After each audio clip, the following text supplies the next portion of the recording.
welcome back to this episode. So Nathan, a very important question to you. Okay. What is the tips you can give to aspiring owners who want to renovate their house? Okay, so I think, I think the other day Ming actually prominent on this question. So, I actually penned down some notes based on my experience. So I think first thing first, whenever, someone take a new key for be it a residential or a commercial property, they always think that, this is my budget, I don't want to exceed the budget, so everything should be worked within the budget. So personally, I will ask my client, what's your budget? But I try not to restrict the things that we propose based on the budget per se.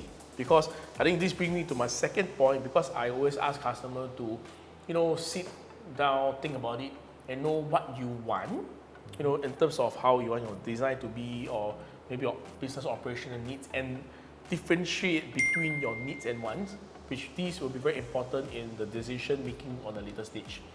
Then moving on, in terms of house, I also ask customer, is this house that you're staying for the typical youngsters nowadays, they stay for 5 years, when house MOP they will sell, or even some people, they actually buy houses where they have intention to stay up to like 10 years, 20 years. So all these things should be part of the decision making process. Then in terms of office space, I always ask the customer, do you buy this space or do you rent?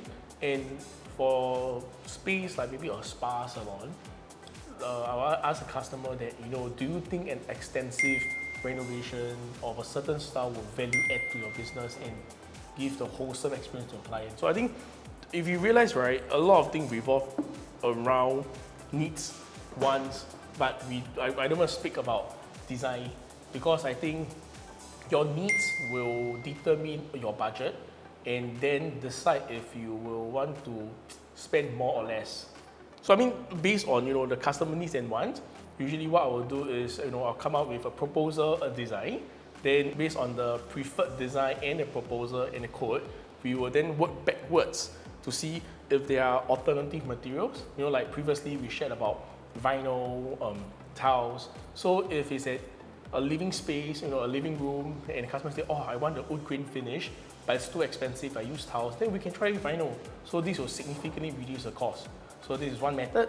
Then another thing is to apply the elimination method based on the checklist that we derived earlier on, when I say that you must clearly understand the difference between your needs and wants. So with that checklist, it will help us to eliminate things that is a want but not a need for the time being, because we can always customize certain carpentry, wallpaper, or certain non-structural stuff in the future when you have the budget bigger. Because personally, I would think that because people always think of filling up their house. Yes. But my tip is, whenever you're in doubt, more space is better than no space. So this is something, a golden rule that I give my customer. So don't dive into buying everything, design everything.